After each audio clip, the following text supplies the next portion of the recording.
नमस्कार विद्यार्थी मित्रांनो, स्वागत आहे आपलं BMS मराठी या यूट्यूब चॅनलवर. तर आजच्या व्हिडिओमध्ये आपण द्रव्यगुण पेपर 2 साठी उष्णवीर्यासाठी आपण काय करतोय की कॉमन पॅटर्न पाहतोय. मागच्या व्हिडिओमध्ये आपण शीतवीर्यावरती कॉमन पॅटर्न पाहिलाय. युनिव्हर्सिटीला तुम्हाला माहिती आहे 97चे जे काही ड्रग आहेत तर ते सगळे तोंडपाठ त्याचे कर्म करणं पॉसिबल नाही, याच्याकरिता आपण कॉमन पॅटर्न आणलाय. आता मागचा व्हिडिओ ज्यांनी पाहिला नसेल तो शीतवीर्याचा नक्की पाहून घ्या आणि आजचा व्हिडिओ आपण उष्णवीर्यावरती बनवतोय. आता मोस्ट ऑफ दी जेवढे काही उष्णवीर्याचे तुम्हाला माहिती आहे की एखादा वनस्पती तुम्हाला माहिती आहे उष्णवीर्याची, मग त्याचे कर्म तुम्हाला आठवत नाही. लॅटिन नेम फॅमिली तुमचा रसपंचक पाठ आहे, पण तुम्हाला खालचे कर्मच त्याचं आठवत नाही काय त्यामध्ये लिहावं. ते याकरिता आपण आजचा हा टोटल व्हिडिओ बनवतोय. यानुसार उष्णवीर्यानुसार तुम्हाला काय हेल्प होणार आहे की जे काही स्रोतसानुसार कर्म आहे तुम्ही ॲज इट इज लिहू शकता, त्याचा आमयिक प्रयोग लिहू शकता, त्याचे मात्रा त्याचे कल्प लिहू शकतात आणि यामध्ये तुम्ही जो काही कल्प LQ किंवा SQ आला असेल त्यामध्ये चांगले मार्क घेऊन पास होऊ शकतात. तर चला व्हिडिओ सुरुवात करूया. आता बघा उष्ण वनस्पती असणार आहे, उष्णवीर्याची वनस्पती असणार आहे. त्यामध्ये सुरुवातीला तुम्हाला काय लिहायचं आहे, त्याचं नाव लिहायचं आहे, त्याचं नाव जे असेल ते लिहायचं आहे, त्याचं कुल फॅमिली लिहा. यामध्ये तुम्ही गण त्याचा ॲड करू शकता, जर माहिती असेल तर लिहा, नसेल तर सोडून द्या.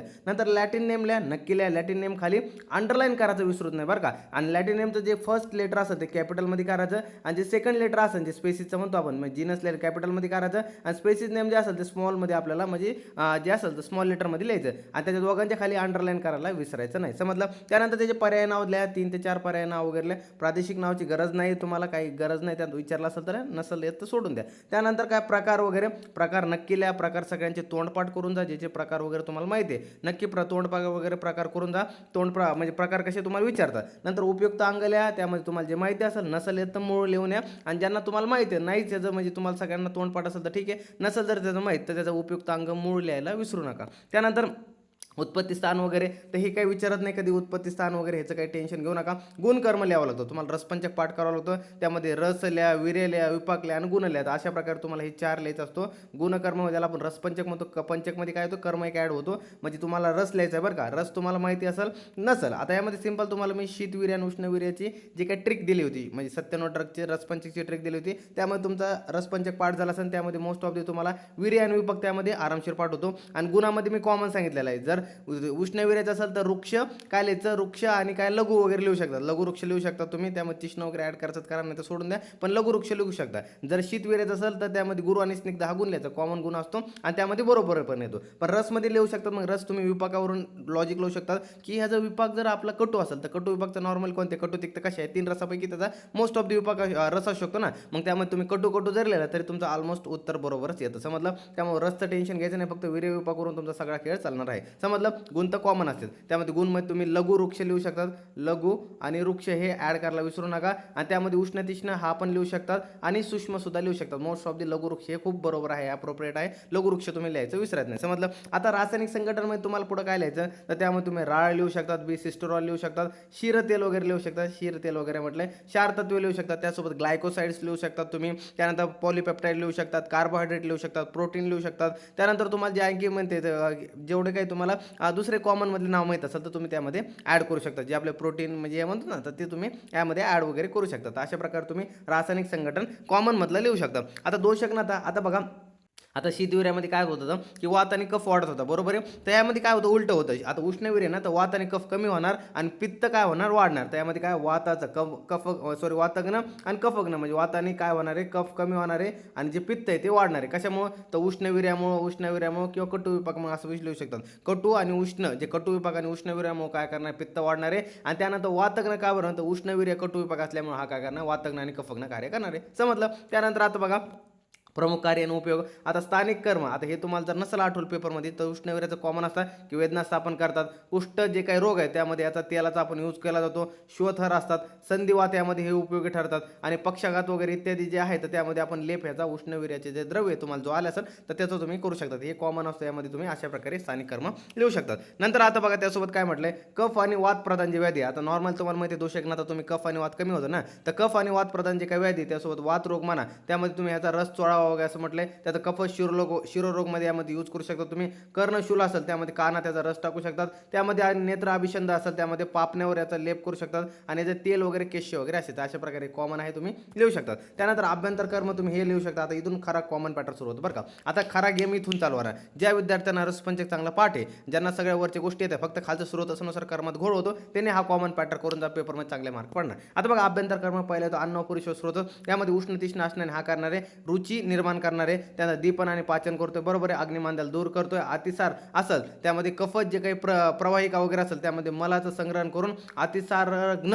म्हणजे अतिसार व्याधी दूर करतो. त्यानंतर अग्निमांद्य, अजीर्ण, उदरशूल, यकृत, प्लीहा, ग्रहणी यांच्यामध्ये हा उपयोग ठरतो. नॉर्मल तुम्हाला काय लिहायचं, जेवढे अग्निमांद्यापासून उत्पन्न होणार व्याधी तर ते अग्निमांद्य, अजीर्ण जे आहेत ना, प्लीहा, ग्रहणी, तर ह्यांचा काय मध्ये आपण यूज करू शकतो अन्नपुरुष व स्रोतसमध्ये. नॉर्मली हा काय करणार, उष्णविर्य असल्यामुळे दीपन आणि पाचन कर्म करणार, हे त्यातलं ठराविक महत्त्वाचं आन्सर आहे. समजलं. त्यानंतर प्राण व स्रोतसमध्ये कसं लिहायचं बघा, उष्ण वीर्य असल्याने आणि कटू विभाग असल्याने हा करतो नॉर्मली श्वासकास व्याधीमध्ये, त्यासोबत हिक्का व्याधीमध्ये उपयोग ठरतो. जेवढे कफज व्याधी त्यामध्ये उपयोग ठरतो. का बरं, हा कफायच काय करतो, विलीन करतो, कफग्न कार्य करतो आणि स्त्रोतस जो काही अवरोध आहे त्याचा नाश वगैरे करतो. स्त्रोत अवरोध कायमुळे होतो, तर कफामुळे होतो. जेवढे कफज व्याधी त्यामध्ये तुम्ही काय लिहू शकतात, कोणते प्राण व स्रोतस रिलेटेड बरं का. आणि त्यामध्ये काय लिहायचं की उष्ण वीर्य असल्याने हा काय करतो, कफाला कमी करतो, त्यामुळे हिक्का श्वासकास यामध्ये आपल्याला उपयोगी. समजलं. त्यानंतर रस आणि रक्त व स्रोतस. आता मेनली काय म्हटलं, उष्ण तीक्ष्ण असल्याने हा काय करतो, रक्ताची शुद्धी करतो. उष्ण तीक्ष्ण गुणाने रक्त शुद्धी करतो. स्वेदजनन वगैरे असं म्हणजे स्वेदजन्य किंवा स्वेदजनन म्हणा, त्यामध्ये कफत ज्वर त्याचा उपयोग करू शकतो. रक्तधातूची हा शुद्धी करतो.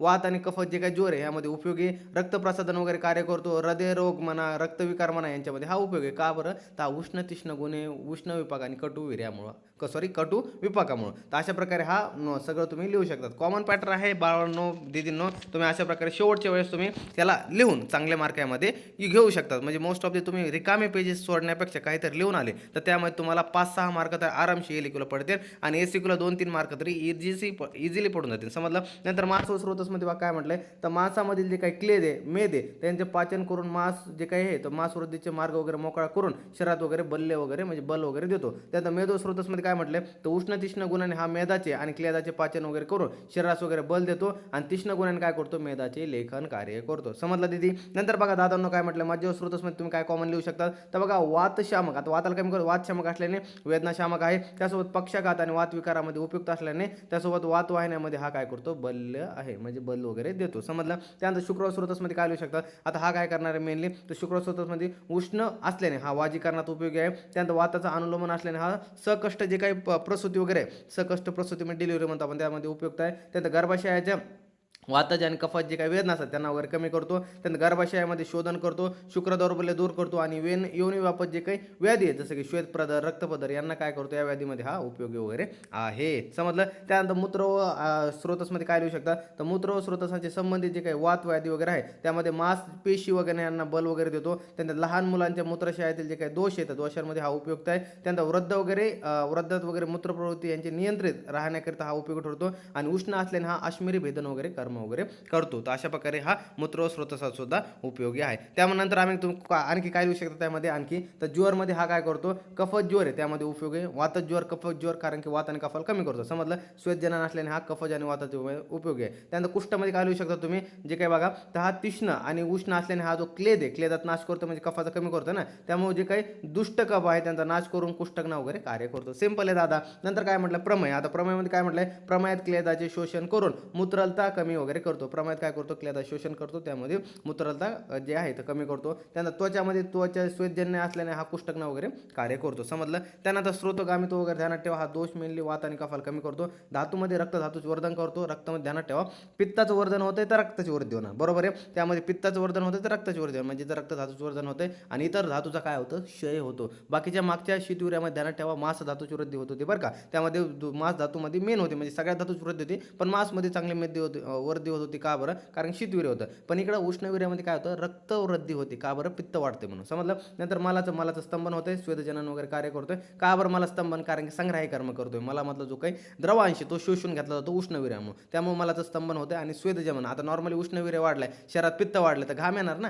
तृष्णा होणार. तशा प्रकारे अवयमध्ये ध्यानात ठेवा, गर्भाशय, यकृत आणि प्लियामध्ये उपयुक्त वगैरे हा ठरतो. मात्र ध्यानात ठेवा, आता चूर्ण 1 ते 3 ग्राम कॉमन लिहू शकता. सुरस 10 ते 20 ml कॉमन लिहू शकता. आणि जे क्वाथ आहे तर क्वाथचे इथं नॉर्मली क्वाथचे तुम्ही 40 ते 50 ml, 40 ते 50 ml कॉमन मात्र तुम्ही लिहू शकता, 40 ते 50 ml. समजलं. त्यानंतर आमायिक प्रयोगमध्ये ध्यानात ठेवा, जे कास आहे, श्वास आहे, त्यांच्या मधाबरोबर ह्याचे सेवन करावे. म्हणजे नॉर्मल आता तुम्हाला समजा सुंठी मी सांगतो, नॉर्मली सुंठी काय उष्णविरेची बरोबर आहे. आता सुंठी उष्णविरेची कास श्वासी व्याधी आहे ना, तर त्यामुळे सुंठीचे चूर्ण मधाबरोबर कास श्वास व्याधीवरती द्यावे अशा प्रकारे. त्यानंतर कुष्ठव्याधीमध्ये याचा लेप करावा उष्णविरे असल्याने. गुल्म आर्ष भगंदर यावरती याचा लेप वगैरे करायचा. तर अशा प्रकारे हा आपला इथं झालेला आहे उष्णविरे. समजला असेल कॉमन पॅटर्न. आता काय जर म्हणजे सर आम्हाला याची PDF द्या ना, आम्हाला प्रिंट काढतो आता कुठं वेळ नाही बाळांनो, हे मला माहित होतं तुम्ही असंच म्हणणार आहे, पण मी खरंच देणार आहे कारण की तुम्हाला खरंच वेळ नाही. आता तुमचं काय काय करता तुम्ही रिव्हिजन करता का नोट्स लिहित बसाल. याची कॉमन पॅटर्नची तुम्हाला PDF कुठं भेटणार आहे आपल्या BMS मराठी ॲपच्या फ्री मटेरियल सेक्शनमध्ये. फ्री मटेरियल सेक्शन कुठं आहे माहिती आहे की फ्री मटेरियल सेक्शन ॲप जे सुरू होतं आपल्यावर 3 डॉटचं सेक्शन भेटतो तिथं पाहायचं.